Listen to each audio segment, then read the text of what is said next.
하나님을 경험하는 삶 4장 하나님의 종으로 사는 것. 사람이 나를 섬기려면 나를 따르라. 나 있는 곳에 나를 섬기는 자도 거기 있으리니 사람이 나를 섬기면 내 아버지께서 그를 귀히 여기시리라. 요한복음 12장 26절. 하나님의 역사에 동참하려면 당신은 종이어야만 합니다. 성경의 많은 구절들이 예수님을 하나님의 종으로 표현합니다. 그는 하나님의 종으로 세상에 오셔서 하나님의 뜻인 인류의 구원을 이루셨습니다. 바울은 예수님의 종으로서의 자세를 표현하면서 우리에게 이렇게 명령합니다. 너희 안에 이 마음을 품으라. 곧 그리스도 예수의 마음이니 그는 근본 하나님의 본체시나 하나님과 동등됨을 취할 것으로 여기지 아니하시고 오히려 자기를 비워 종의 형체를 가지사 사람들과 같이 되셨고 사람의 모양으로 나타나사 자기를 낮추시고 죽기까지 복종하셨으니 곧 십자가에 죽으심이라. 빌립보서 2장 5절에서 8절. 우리는 겸손과 순종을 요구하는 그리스도의 종의 자세를 우리 안에 개발시켜야 합니다. 제자들에게 섬김의 도를 가르치시면서 예수님은 자신이 종으로서의 역할을 이렇게 표현하셨습니다. 너희 중에 누구든지 으뜸이 되고자 하는 자는 너희의 종이 되어야 하리라. 인자가 온 것은 섬김을 받으려 함이 아니라 도리어 섬기려 하고 자기 목숨을 많은 사람의 대속물로 주려 함이니라. 마태복음 20장 27절에서 28절. 예수님은 또한 예수님과 우리의 관계를 이렇게 설명하셨습니다. 아버지께서 나를 보내신 것 같이 나도 너희를 보내노라. 당신을 구원하실 때 하나님은 세상을 구속하시는 그분의 역사로 당신을 초청하신 것입니다. 구원은 사역으로의 초청입니다. 이 새로운 관계에서 당신은 하나님을 주님으로 모시는 종이 되는 것입니다. 어떤 사람들은 종을 이렇게 정의합니다. 종이란 주인의 뜻을 알아낸 후에 그의 뜻을 준행하는 사람이다. 세상적인 종의 개념으로 보면 종은 주인에게 가서 주인님, 제가 무엇을 하기 원하십니까? 라고 묻고 주인은 그에게 지시를 합니다. 종은 가서 스스로 그의 할 바를 합니다. 그러나 주님의 종이 되는 것은 인간의 종이 되는 것과는 다릅니다. 인간의 종은 그의 주인을 위해서 일합니다. 그러나 하나님은 그분의 종을 통해서 일하십니다. 제가 이해하는 종의 개념은 토기장이와 진흙의 개념에 가깝습니다. 하나님은 그분과 이스라엘의 관계는 토기장이와 진흙의 관계와 같다고 하십니다. 여호와께로부터 예레미야에게 임한 말씀에 이르시되 너는 일어나 토기장이의 집으로 내려가라.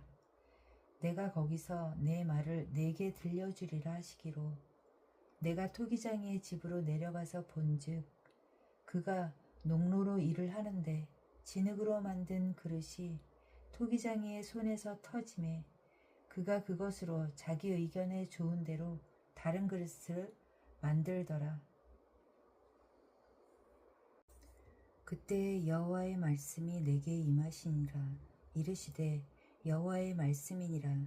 이스라엘 족속아, 이 토기장이가 하는 것 같이 내가 능히 너희에게 행하지 못하겠느냐?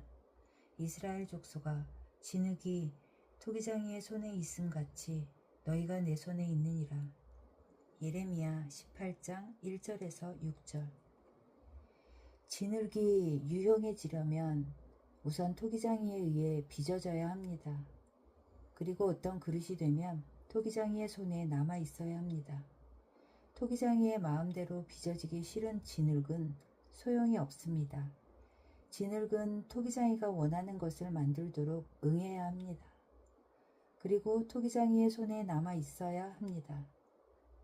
토기장이가 자기가 원하는 그릇을 만들고 나면 그 그릇은 스스로 어떤 일도 할 능력이 없습니다. 그릇은 토기장이의 손에 남아 있어야 합니다. 토기장이가 진흙을 빚어 컵을 하나 만들었다고 가정합시다. 그 컵은 토기장이가 원하는 대로 쓸 수 있도록 그의 손에 남아 있어야 합니다. 종인 인간과 주인이신 하나님.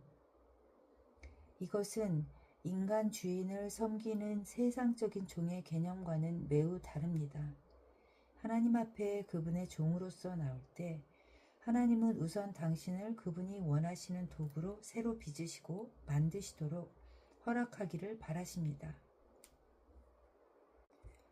그리고 난 후에야 하나님은 당신의 인생을 거두사 하나님의 목적을 이루시는 곳에서 쓰이도록 인도하십니다.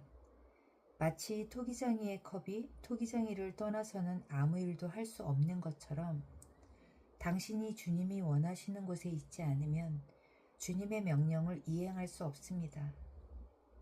당신이 순종하면 하나님은 당신을 통해서 그분의 일을 하십니다. 6장에서 예수님의 예를 살펴볼 때 더 자세히 다루겠습니다.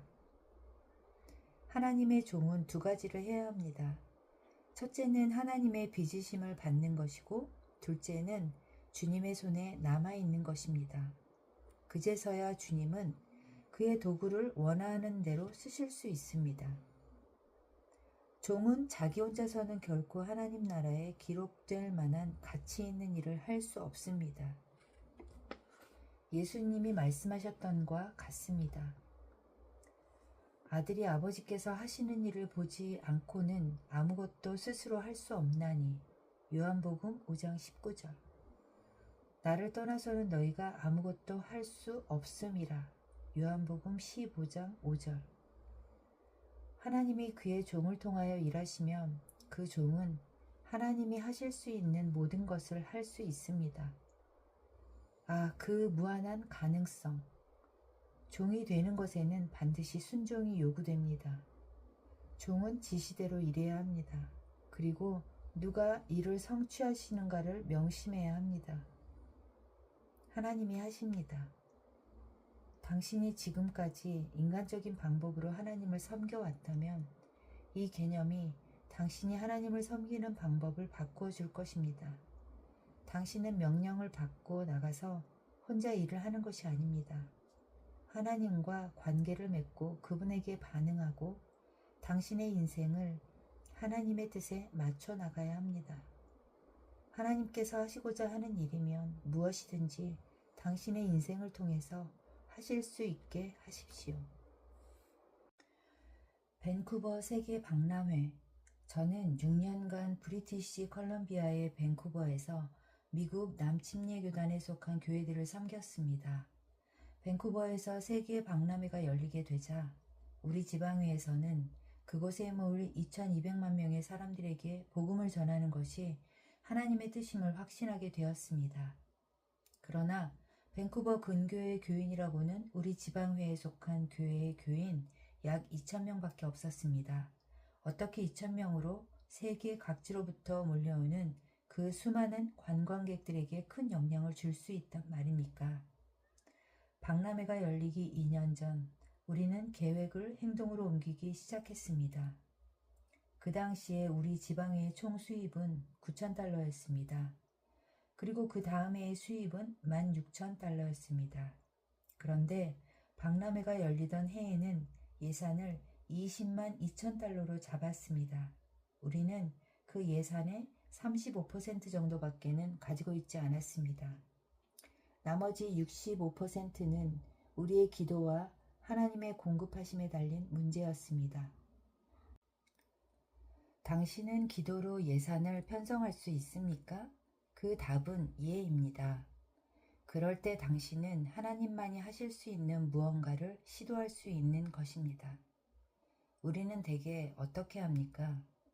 우리는 우리가 할 수 있는 한도 내에서 실질적인 예산을 세웁니다. 그리고 난 후 우리는 우리의 희망 예산을 세웁니다. 그러나 우리가 정말 믿고 사용하는 것은 역시 우리가 감당할 수 있는 한계 내에서의 예산 정도입니다. 실제로 우리는 하나님이 정말 무엇을 해 주시기를 기대하지 않습니다. 지방회 차원으로 우리는 분명히 하나님께서 우리로 하여금 20만 2천 달러의 비용이 드는 일을 하도록 인도하셨음을 믿었습니다. 그것이 우리의 운영 예산이 되었습니다. 우리 모두는 하나님께서 그 박람회 기간 동안 우리를 통해 인도하신 모든 것을 하게 하시고 그에 필요한 모든 것을 공급해 주시기를 기도하기 시작했습니다. 그 해가 끝나갈 무렵 저는 우리 회계에게 우리가 얼마만큼의 헌금을 받았는지 물었습니다. 캐나다, 미국, 그리고 또 세계 각지로부터 우리는 26만 4천 달러를 받았습니다. 각지에서 많은 사람들이 도움을 주려고 몰려왔습니다. 박람회가 진행되는 동안 우리는 거의 2만 명이나 되는 사람들이 예수님을 만나도록 촉매 역할을 했습니다. 우리는 이것을 하나님이 개입하셨다고 밖에는 달리 설명할 수 없습니다. 오로지 하나님만이 그런 일을 하실 수 있습니다. 하나님은 주인이 쓰실 수 있는 종이 되기로 결단하고 항상 하나님께서 원하시는 대로만 변화받을 각오로 대기하던 사람들을 사용해서 역사하셨습니다. 엘리야는 종이었다. 엘리야는 구약에 나오는 이스라엘의 위대한 선지자였으며 하나님의 종이었습니다. 아합 왕과 그의 아내 이세벨의 통치하에 있던 이스라엘은 가나안의 다산의 신 바알을 섬기며 타락했습니다. 열왕기상 18장 16절에서 39절에 보면 엘리야는 누구의 신이 진짜 신인지 공개적으로 단번에 판가름 내고자 바알 선지자들에게 제안을 했습니다. 그는 하나님의 종으로서 큰 위험을 무릅쓴 것입니다. 엘리야는 850대 1이라는 숫자적인 열세에 있었습니다. 엘리야는 번제물을 준비해서 그들이 신에게 불을 내려서 태우게 하라고 바알 선지자들에게 제안했습니다. 엘리야도 이스라엘의 하나님께 불을 내려달라고 동일하게 호소할 것이었습니다. 바알은 그의 선지자들의 호소에 응답하지 않았습니다. 엘리야는 주님의 제단을 보수했고 그의 번제물을 준비했습니다. 하나님은 엘리야가 제안한 대로 불을 내려서 번제물을 태우셨습니다. 하나님이 불을 내려주시는 역사를 보여주시지 않았다면 엘리야는 완전히 실패했을 것입니다. 엘리야는 아마도 목숨을 잃었을 것입니다. 이 과정에서 엘리야는 하나님과 동행하며 하나님께서 시키시는 모든 일을 해야만 했습니다. 그는 이렇게 기도했습니다. 내가 주의 종인 것과 내가 주의 말씀대로 이 모든 일을 행하는 것을 오늘 알게 하옵소서.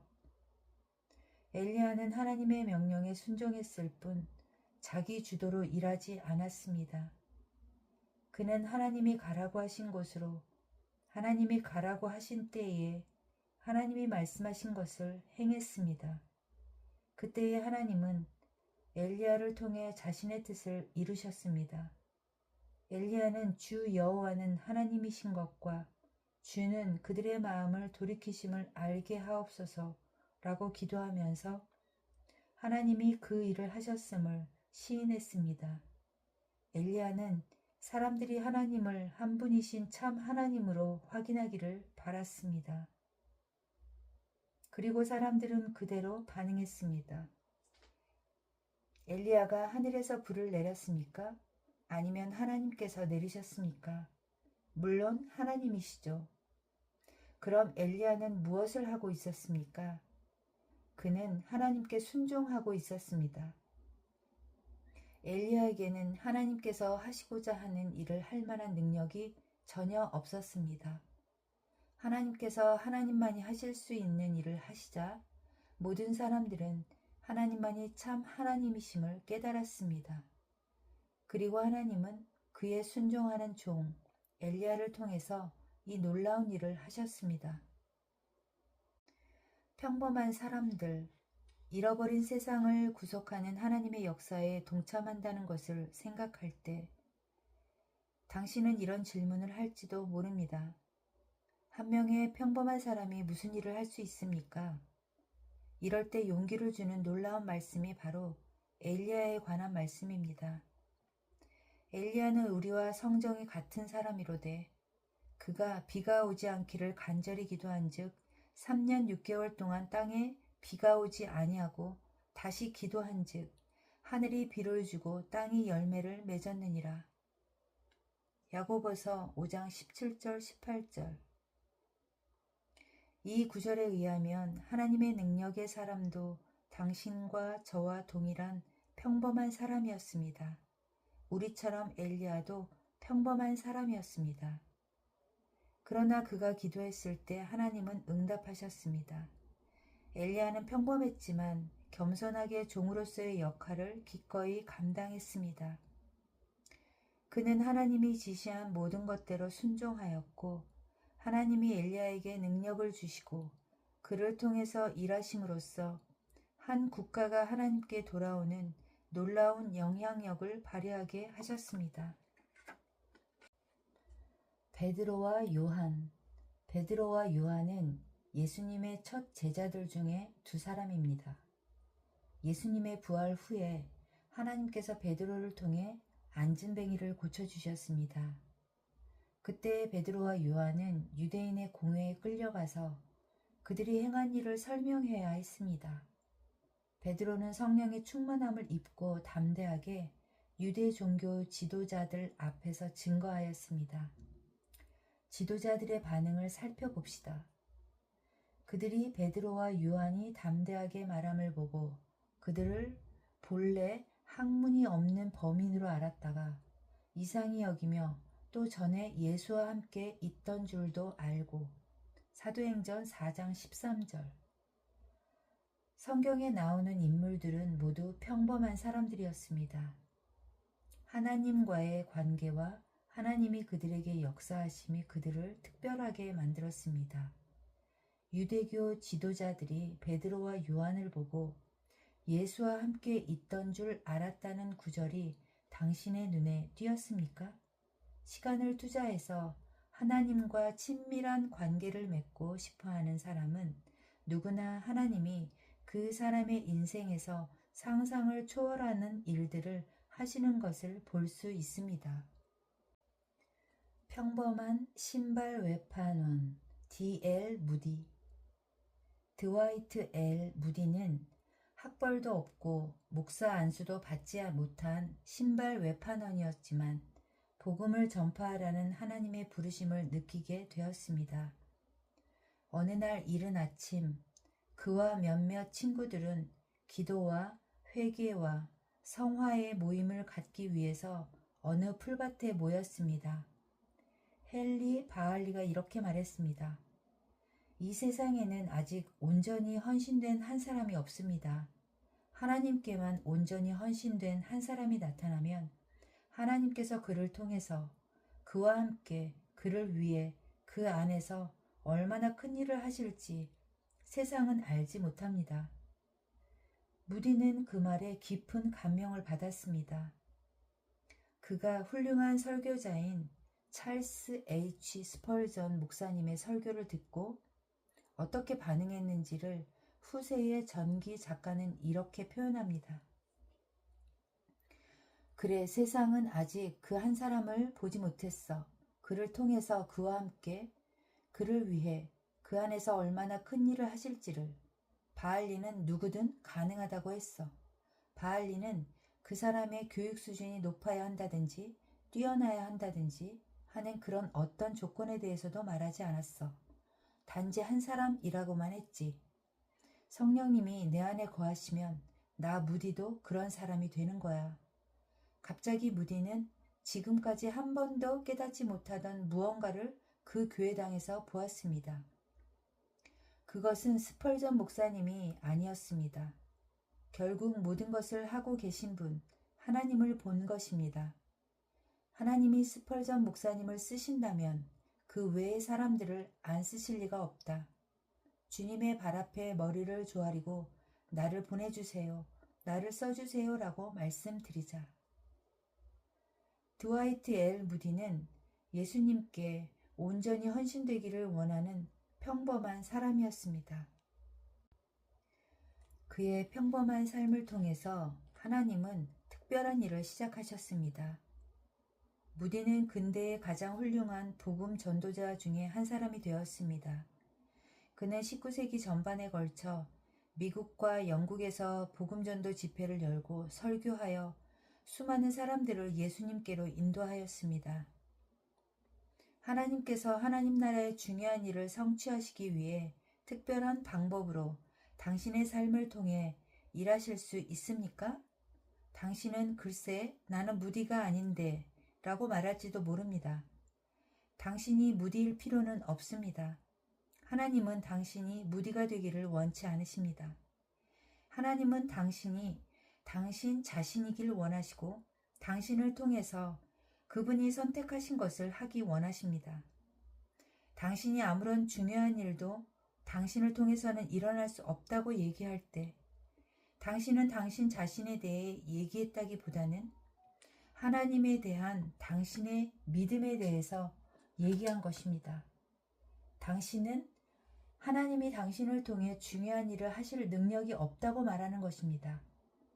사실 하나님은 평범한 한 사람이 헌신했을 때 하나님이 기뻐하시는 어떤 일도 하실 수 있습니다. 세례 요한. 하나님이 우수하다고 평가하는 기준과 사람의 평가 기준이 다르다는 사실에 놀라지 마십시오. 세례 요한이 공중 앞에서 사역한 기간은 얼마 동안이었습니까? 아마도 6개월 정도였겠지요. 세례 요한의 삶에 대한 예수님의 평가는 어떠했습니까? 내가 너희에게 말하노니 여자가 낳은 자 중에 요한보다 큰 자가 없도다. 누가복음 7장 28절. 더 큰 자가 없도다. 6개월을 온전히 하나님께 바친 요한의 삶에 하나님의 아들이 승인 도장을 쾅 찍어 주셨습니다. 당신의 삶을 세상의 기준으로 판단하지 마십시오. 그러나 많은 교회와 목회자들과 지도자들이 그렇게 하고 있습니다. 생각해 보십시오. 그러한 개인이나 교회가 세상적으로는 괜찮아 보일 수 있습니다. 그러나 하나님의 눈에는 절대로 용납할 수 없게 보일 것입니다. 반대로 하나님을 기쁘시게 하는 교회가 세상 사람들에게는 하찮아 보일 수 있습니다. 시골의 한 구석 작은 마을에서 하나님을 신실하게 섬기는 목사님이 하나님을 기쁘시게 할 수 있을까요? 물론입니다. 하나님께서 그분을 거기로 보내셨다면요. 하나님은 책임의 경중을 막론하고 충성을 다하는 사람에게 상을 주십니다. 하나님은 평범한 사람을 쓰는 것을 가장 좋아하십니다. 사도 바울은 고린도전서 1장 26절에서 31절에서 하나님은 세상에서 약하고 멸시받는 것을 일부러 찾으신다고 했습니다. 거기서 하나님이 가장 큰 영광을 받으시기 때문입니다. 그래야 모든 사람들이 하나님이 하신 일임을 믿게 됩니다. 당신이 약하다고, 제한된 존재라고, 평범하다고 느낀다면 당신이야말로 하나님이 쓰시기에 적합한 사람입니다.